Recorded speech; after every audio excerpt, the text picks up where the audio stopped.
A hunter kills and eats a bald eagle and is arrested for violating the Endangered Species Act. He pleads guilty and throws himself on the mercy of the court. "Your Honor," the hunter said, "I had no idea that it was illegal to kill and eat a bald eagle. If you let me go, I'll never do it again."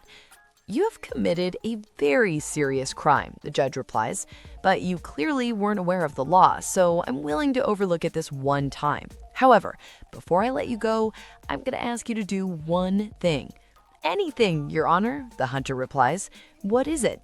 The judge says, "It's been illegal to kill a protected species for many years, so very few people have ever eaten a bald eagle. For the record, can you please tell everyone what a bald eagle tastes like?" The hunter thinks for a moment and then replies, "It tastes pretty good. Kind of like a cross between a spotted owl and a condor." A small-town lawyer called his first witness to the stand in a trial, an 80-year-old woman. He approached her and asked, "Mrs. Singh, do you know me?" She responded, "Why, yes, I do know you, Mr. Kulkarni. I've known you since you were a young boy. And frankly, you've been a big disappointment to me. You lie, you cheat on your wife, you manipulate people and talk about them behind their backs. Yes, I know you." The lawyer was stunned.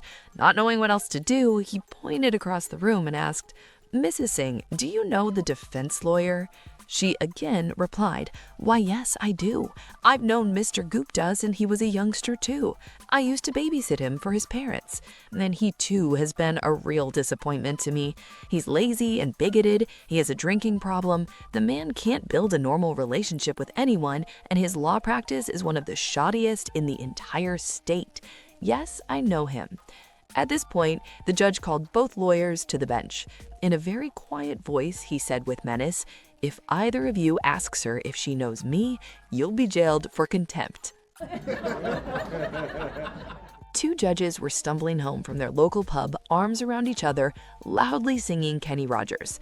"Hey," said one, "I think we're drunk."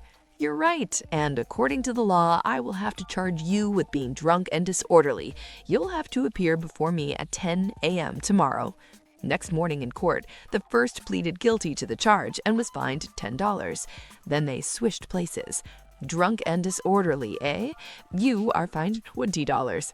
"Hey," protested the first, "when I was in the chair, I only fined you $10. "Yes," said the second judge, "but the offense is becoming too common. You're the second drunk to appear this morning."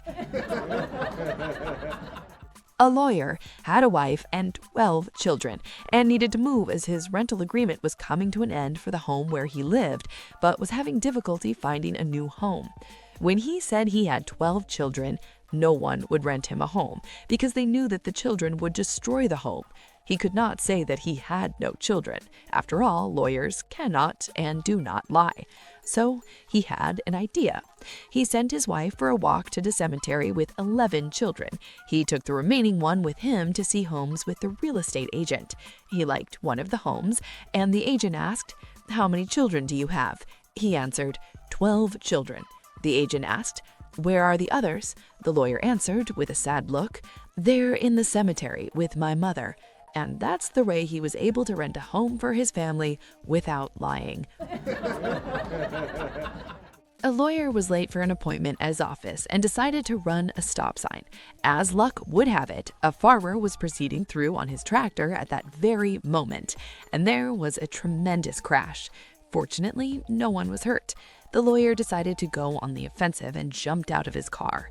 "You idiot! Why weren't you paying attention? Now I'm going to be late for my appointment. You better believe you're going to regret this day." The farmer calmly surveyed the scene. "Look, young fella, you're all worked up. Neither of us is hurt. It's just our rides that are a little banged up. Here, why don't you take a slug of this whiskey? It'll help you calm down." After a moment, the lawyer accepted and took a deep drink. A bit later, he tipped up the flask and took another swig. Then he returned it to the farmer, who closed the flask and put it away. "Don't you want any yourself?" asked the lawyer. "Not just yet," answered the farmer. "I'll wait after the police leave." A judge was interviewing a woman regarding her pending divorce and asked, "What are the grounds for your divorce?" She replied, "About 4 acres and a nice little home in the middle of the property with a stream running by." He said, "No, I mean, what is the foundation of this case?" She replied, "It is made of concrete, brick, and mortar, Your Honor." He said, "I mean, what are your relations like?" She replied, "I have an aunt and uncle living here in town, and so do my husband's parents." He said, "Do you have a real grudge?" She replied, "No, we have a 2-car carport and have never really needed one." "Please," he tried again, "is there any infidelity in your marriage?" She responded, "Yes, both my son and daughter have stereo sets. We don't necessarily like the music, but the answer to your question is yes." "Ma'am, does your husband ever beat you up?" "Yes," she responded. "About twice a week. He gets up earlier than I do."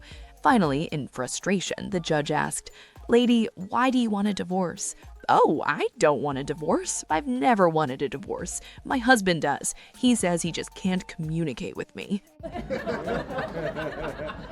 A lawyer, a rabbi, and a Buddhist monk are driving together on Route 66, and it's beginning to get dark and they're wishing for a place to stop, but there isn't a town for miles.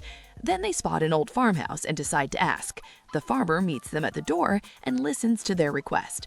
He says that he would be glad to let them stay, but he only has 2 extra beds, so one of them would have to sleep in the barn. The monk says that since his religion values self-sacrifice, he'd sleep in the barn. About 5 minutes later, there was a tap on the door. When the farmer opened the door, there stood the monk. "I can't do it. There's a cow in there. Cows are sacred." With a sigh, the rabbi says that he'll sleep in the barn. 10 minutes later, there's a knock on the door. There stands the rabbi. "There's a pig in the barn. Pigs are unclean." The lawyer says, "This is just insane. I'll sleep in the barn. I'll see y'all in the morning." 3 minutes later, there's the sound of heavy running footsteps on the porch, and a door is struck with a booming crash. The hinges tear loose from the frame, and the door flies across the room and shatters against the wall. There stands the pig and the cow. A little girl says to her mother, "Mummy, when you were away at work, a strange lady came around." "Not now," says Mummy. "Wait until Daddy gets home." So they wait until Daddy gets home, and then Mummy says, "Now, dear, what were you saying about Daddy and the strange lady?" And Daddy starts to say something, but Mummy says, "You keep quiet. I'll be talking to my attorney in the morning. Carry on, dear." "Well," says the little girl, "Daddy told me to stay downstairs while they went upstairs, but I followed them without Daddy seeing me, and I saw them hugging and kissing at the top of the stairs. Then they went into your bedroom and shut the door, but I went up and looked through the keyhole." "Clever girl," purrs Mummy. "What could you see through the keyhole?" "Well, I saw them hugging and kissing some more, and then they started to take each other's clothes off, and they carried on until they had nothing on. Then the lady got on the bed, and Daddy got on top of her." "Yes," says Mummy, "and then what happened?" "Then they did what you and Uncle Jack did when Daddy was in Vancouver last month," says the little girl confidently. A man nervously dialed the office of his attorney. "I'd like to speak to my lawyer," he told the secretary who answered the phone. "I'm sorry, sir, but he has passed away. He's dead." The man hung up with a mumbled, "Thank you." A week later, though, he called back. "Could I speak to my lawyer?" he asked. "Haven't we spoken before, sir? I could have sworn I talked to you last week. He's dead." "Okay," said the caller. "Sorry to bother you." Only 7 days afterwards, though, the secretary heard a by now familiar voice at the other end of the line. "Is there any chance could you connect with my lawyer?" he wanted to know.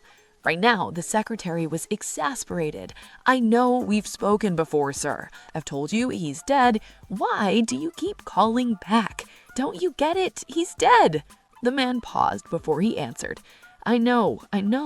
I just enjoy hearing it so much." John decided to go skiing with his buddy Keith, so they loaded up John's minivan and headed north. After driving for a few hours, they got caught in a terrible blizzard, so they pulled into a nearby farm and asked the attractive lady who answered the door if they could spend the night. "Don't worry," John said, "we'll be happy to sleep in the barn, and if the weather breaks, we'll be gone at first light." The lady agreed, and the 2 men found their way to the barn and settled in for the night. By morning, the weather had cleared. They got on their way and enjoyed a great weekend of skiing. But about 9 months later, John got an unexpected letter from an attorney. That took him a few minutes to figure it out, but he finally determined that it was from the attorney of that attractive widow he'd met on the skiing weekend holiday.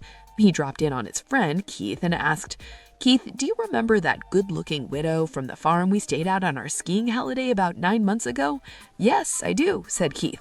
And did you happen to get up in the middle of the night, go up to the house, and pay her a visit? Well, yes, Keith said, a little embarrassed about being found out. And did you happen to give her my name instead of telling her your name? Keith's face turned a beet red, and he said, Yeah, look, buddy, I am afraid I did. Why do you ask? Well, she just died and left me everything. This guy shows up at a farm and says he knows how to make animals speak. The farmer says, That's ridiculous. So the guy walks up to the farmer's cow and says, Moo, moo, moo. The cow replies in English, Oh, thank you for asking. He generally treats me very well. He milks me promptly at 5:30 a.m. every morning. If I had one suggestion, I wish he'd change the water in my trough a little more often. The farmer is amazed. He's never seen an animal talk before. Next, the guy walks up to the farmer's dog. Woof, woof, woof, he says. The dog replies, Haha, yes, I'm not a fan of that kibble he feeds me, but I do enjoy life on this farm quite a bit. I do my best to contribute, and I appreciate that he lets me live in the house instead of the barn. The farmer says, Incredible. Next, the guy tried to walk up to the farmer's sheep, but the farmer jumps right in front of the guy. Don't talk to the sheep. She's a liar. One day, a man drove by a farm and saw a two-legged goat. The man went up to the farmer and said, Excuse me, but why does that goat only have 2 legs? Well, said the farmer, that goat is very special. One time my wife was cooking something. She stepped out of the kitchen and it caught on fire. No one in the house knew about it but the goat, and he saved me, my wife, and my 2 kids. That's amazing, said the man, but why does the goat only have 2 legs? Well, there was that time the goat saw a big storm coming and we didn't. The goat ran into the house and dragged us to the storm cellar. If it weren't for that goat, we would all be dead. But still, that doesn't explain why the goat only has 2 legs, said the man, quite annoyed at this point. Well, said the farmer, with all that goat has done for us, we figured it would be a shame to eat him all at once. This blonde decides one day that she is sick and tired of all these blonde jokes and how all blondes are perceived as not too bright. So she decides to show her husband that blondes really are smart. While her husband is off at work, she decides that she's going to paint a couple of rooms in the house. The next day, right after her husband leaves for work, she gets down to the task at hand. Her husband arrives home at 5:30 and smells the distinctive smell of paint. He walks into the living room and finds his wife lying on the floor in a pool of sweat. He notices that she's wearing a ski jacket and a fur coat at the same time. He goes over and asks if she's okay. She replies, yes. He asks what she's doing. She replies that she wanted to prove to him that not all blonde women are crazy, and she wanted to do it by painting the house. He then asks her why she has a ski jacket over her fur coat. She replies that she was reading the directions on the paint can and they said, for best results, put on 2 coats. An 85-year-old man went to his doctor's office for his annual physical. After the physical, the doctor asked him to get some sperm for testing. The man gave him a jar and said, take this home and bring back some semen tomorrow. The old man went home and tried with his right hand and left hand with no results. The old man then called his wife and to help him. She tried and tried with the same results. The wife then suggested they ask the young pretty lady who lived next door. They both went next door and asked the young girl, who said she'd be happy to help. She tried and tried with the same results. The next day, the 85-year-old man went back to the doctor's office and gave him the jar, which was as clean and empty as on the previous day. The doctor asked what happened, and the man explained, well, doc, it's like this. First, I tried with my right hand, but nothing. Then I tried with my left, but still nothing. Then I asked my wife for help. She tried with her right hand, then her left, still nothing. She tried with her mouth, first with the teeth in, then with the teeth out, and still nothing. We even called up Arlene, the young lady next door, and she tried too, first with both hands, but still nothing. The doctor was shocked. You asked your neighbor to help you get sperm? The old man replied, no, we asked her to help us open the damn jar, and no matter what we tried, we still couldn't get the jar open. One quiet night, the boss was having an affair with the maid. As things heated up, he whispered to her, "You're so much better than my wife." The maid, trying to hide her smirk, replied, "Yes, sir, I know." Startled, the boss paused and asked, "Wait, how do you know that?" She looked at him with a sly smile and said, "Well, your driver said the exact same thing to me yesterday." A woman awakes during the night to find that her husband is not in bed. She puts on her robe and goes downstairs to look for him. She finds him sitting at the kitchen table with a hot cup of coffee in front of him. He appears to be in deep thought, just staring at the wall. She watches as he wipes a tear from his eye and takes a sip of his coffee. "What's the matter, dear?" she whispers as she steps into the room. "It's the 20th anniversary of the day we met." She can't believe he has remembered and starts to tear up. The husband continues, "Do you remember 20 years ago when we started dating? I was 18 and you were only 16, he said solemnly. Once again, the wife is touched to tears. "Yes, I do," she replies. The husband pauses. The words were not coming easily. "Do you remember when your father caught us in the back seat of my car?" "Yes, I remember that," she replied, lowering herself into the chair beside him. The husband continued, "Do you remember when he shoved the shotgun in my face and said, 'Either you marry my daughter or I will send you to jail for 20 years?' "I remember that too," she replied softly. He wiped another tear from his cheek and said, "I would have gotten out today." 3 weddings were occurring in the same hotel one weekend. After the ceremonies and wedding meals, all 3 grooms happened to be at the bar at the same time, and they got to talking about how they were looking forward to their wedding nights. The first groom said, "Hey, we should let each other know how we got on. How about at breakfast, the number of pieces of toast we order is the number of times we consummated our marriages." The other 2 grooms agreed, and they went on their way, partying till the small hours, whereupon they took their respective brides to their respective rooms for their respective wedding nights.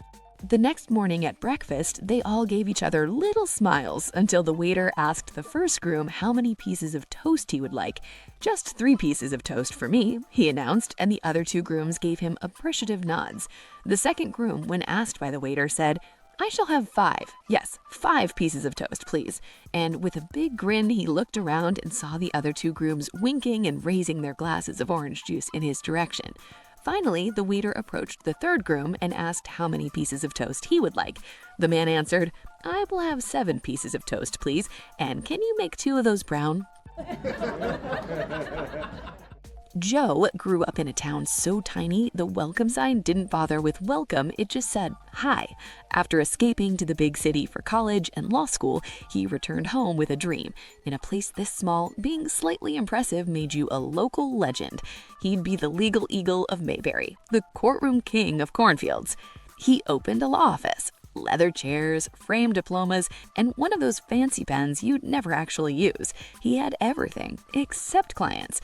Then one day, a miracle occurred. A man walked briskly toward the front door. His heart nearly burst from excitement. His first client, showtime. Thinking fast, Joe grabbed his dead phone and launched into the performance of his life, a full-blown Oscar-worthy monologue worthy of Law & Order delusional intent. "No, tell the Wall Street guys I don't do discounts, $1 million minimum or I walk. Yes, I'll be in court next week, lead counsel obviously. My associates are the backup dancers. I'm the Beyonce of litigation. And someone warns the DA, I can squeeze him in between saving democracy and lunch." 5 minutes of pure, undiluted bluffing. He finally hung up, turned to the visitor with a dazzling grin and said, "Sorry about the wait, things are a little hectic today. What can I do for you?" The man blinked. "I'm from the phone company. I'm here to install your line." A woman joins a country club and overhears some guys talking about their golf game. She chimes in, "I used to play for my college's golf team. I was pretty good. Mind if I join you next week?" The guys are a bit hesitant, but no one wants to say no, so one man finally says, "Okay, but we start at 6:30 a.m. He hopes the early tea time will discourage her. She hesitates for a moment, then asks, "Is it okay if I'm up to 15 minutes late?" They roll their eyes but reluctantly agree. The woman shows up at 6:30 a.m. sharp, plays an incredible 2 under par round, and beats every one of them. She's friendly, pleasant, and the guys are thoroughly impressed. They congratulate her and invite her back the following week. She smiles and replies, "I'll be there at 6:30 or 6:45.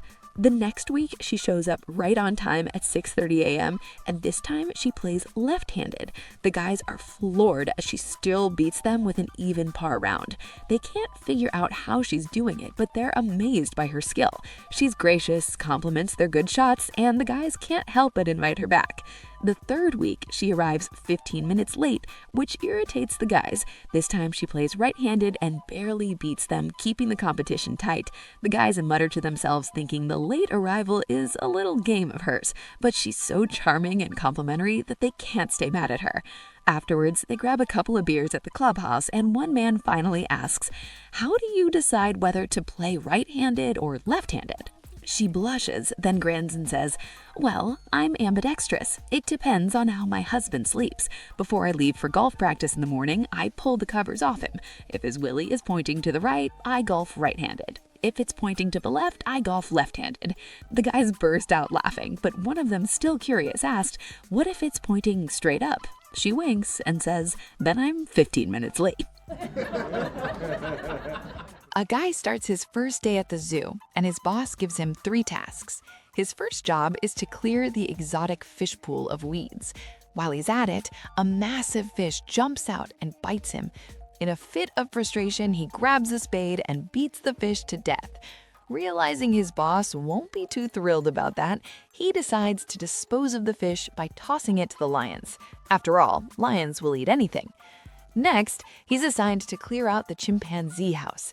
The chimps, however, don't take too kindly to this and start pelting him with coconuts. In retaliation, he swipes at them with the spade and accidentally kills 2 of them. No worries, he thinks, lions eat anything, so he throws the chimp bodies into the lion's den. Finally, he's sent to collect honey from the South American bees. The bees swarm him and sting him relentlessly. Grabbing his trusty spade, he smashes the bees to pieces. By now, he's got it figured out. He tosses the bee remains into the lion enclosure. Later that day, a new lion arrives at the zoo. He sidles up to an older lion and asks, "What's the food like around here?" The older lion grins and replies, "Absolutely brilliant. So far today, we've had fish, chimps, and mushy bees." A woman was having an affair while her husband was at work. One day, she was in bed with her boyfriend when, to her horror, she heard her husband's car pull into the driveway. "Oh my God, hurry, grab your clothes," she yelled to her lover, "and jump out the window. My husband's home early." "I can't jump out the window," came the strangled reply from beneath the sheets. "It's raining out there." "If my husband catches us in here, he'll kill us both," she replied. "He's got a very quick temper and a very large gun. The rain is the least of your problems." So the boyfriend scoots out of bed, grabs his clothes, and jumps out the window. As he began running down the street in the pouring rain, he quickly discovered he had run right into the middle of the town's annual marathon. He continued running along beside the others. Being naked with his clothes tucked under his arm, he tried to blend in as best as he could, which wasn't very good at all.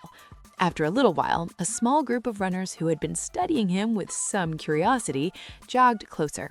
"Do you always run in the nude?" one asked. "Oh yes," he replied, gasping in air. "It feels so wonderfully free having the air blow all over your skin when you're running." Another runner moved alongside. "Do you always run carrying your clothes under your arm?" "Oh yes," our friend answered breathlessly. "That way I can get dressed right at the end of the run and get in my car to go home." Then a third runner cast his eyes a little lower and queried, "Do you always wear a condom when you run?" "Only when it's raining." Ed and Carolyn met while on a singles cruise, and Ed fell head over heels for her. When they discovered they lived in the same city only a few miles apart, Ed was ecstatic. He immediately started asking her out when they got home. Within a couple of weeks, Ed had taken Carolyn to dance clubs, restaurants, concerts, movies, and museums. Ed became convinced that Carolyn was indeed his soulmate and true love. Every date seemed better than the last. On the 1-month anniversary of their first dinner on the cruise ship, Ed took Carolyn to a fine restaurant. While having cocktails and waiting for their salad, Ed said, "I guess you can tell I'm very much in love with you. I'd like a little serious talk before our relationship continues to the next stage. So before I get a box out of my jacket and ask you a life-changing question, it's only fair to warn you, I'm a total golf nut. I play golf, I read about golf, and I watch golf on TV. In short, I eat, sleep, and breathe golf. If that's going to be a problem for us, you'd better say so now." Carolyn took a deep breath and responded, "Ed, that certainly won't be a problem. I love you as you are, and I love golf too. But since we're being totally honest with each other, you need to know that for the last 5 years, I've been a hooker." "That's all right," Ed said. "I bet it's because you're not keeping your wrists straight when you hit the ball." There he was on the side of the highway, sweating under the afternoon sun, struggling to change a stubborn flat tire. His face was flushed, his hands covered in grease, and his once white shirt now looked like an abstract painting of smudges and sweat. His tie hung loose, a casualty of his increasing frustration. Standing beside him was his wife, Claire, immaculate as always, not a hair out of place, her crisp blouse untouched by the grime of the situation. But what she lacked in physical involvement, she made up for in guidance. "You're turning it the wrong way. I think that jack should go a little more to the left. Are you sure that's tight enough? It doesn't look tight enough." Jake exhaled sharply and wiped his forehead, only to smear more grease across his face. Just then, a kind-hearted motorist pulled over and stepped out. "Hey there, looks like you're having some trouble. I've changed plenty of tires. Maybe I can lend a hand?" Jake looked up, eyes filled with exhaustion and silent desperation, then motioned toward his wife. "You sure can," he said, his voice heavy with defeat. "My wife is an expert too. If you could just do all the arguing about how this tire should be changed, I'll focus on getting the job done." A man was riding his Harley along a California highway when suddenly the sky cleared above his head, and in a booming voice the Lord said, "Because you have tried to be faithful to me in all ways, I will grant you one wish." The biker pulled over and said, "Built a bridge to Hawaii so I can ride over anytime I want." The Lord said, "Your request is materialistic. Think of the enormous challenges for that kind of undertaking, the supports required to reach the bottom of the Pacific, and the concrete and steel it will take. It will nearly exhaust several natural resources. I can do it, but it is hard for me to justify your desire for worldly things. Take a little more time and think of something that could possibly help mankind." The biker thought about it for a long time. Finally, he said, "Lord, I wish that I and all men could understand women. I want to know how she feels inside, what she's thinking when she gives me the silent treatment, why she cries, what she means when she says nothing's wrong, how she snaps and complains when I try to help, and how I can make a woman truly happy." The Lord paused for a moment. Then the Lord replied, "Do you want 2 lanes or 4 lanes on that bridge?" A 10-year-old boy was failing math. His parents tried everything from tutors to hypnosis, but to no avail. Finally, at the insistence of a family friend, they decided to enroll their son in a private Catholic school. After the first day, the boy's parents were surprised when he walked in after school with a stern, focused, and very determined expression on his face, and went right past them straight to his room, where he quietly closed the door, and for nearly 2 hours he toiled away in his room with math books strewn about his desk and the surrounding floor. He emerged long after to eat, and after quickly cleaning his plate, went straight back to his room, closed the door, and worked feverishly at his studies until bedtime. This pattern continued ceaselessly until it was time for the first quarter report card. The boy walked in with his report card unopened, laid it on the dinner table, and went straight to his room. Cautiously, his mother opened it, and to her amazement, she saw a bright red A under the subject of math. Overjoyed, she and her husband rushed into their son's room, thrilled at his remarkable progress. "Was it the nuns that did it?" the father asked. The boy only shook his head and said, "No." "Was it the one-on-one tutoring, the peer mentoring, the textbooks, the teachers, the curriculum?" "Nope," said the son. On that first day when I walked through the front door and saw that guy they nailed to the plus sign, I just knew they meant business. A cop pulls over an old lady for speeding on a highway. He asks for her driver's license and registration. When she opens her wallet, he notices a concealed carry permit. He asks, "Ma'am, do you have a weapon in your possession at this time?" She responds, "I'll bet you $100 you can't guess the answer to that question," as she slaps a crisp bill on her dashboard. The cop rubs his chin and thinks for a moment, and then says, "Okay, lady, I'll take that bet." He guesses that she has a .38 special in her purse, and a .45 in her glove box, and a 9mm Glock in the center console, and a shotgun in the trunk. "However did you guess that, young man?" the old lady says, grasping her pearls. "You see, ma'am," the cop said, snatching up the $100 bill, "this is Reddit. After I read about you on the 3rd repost, I knew I'd find you soon enough."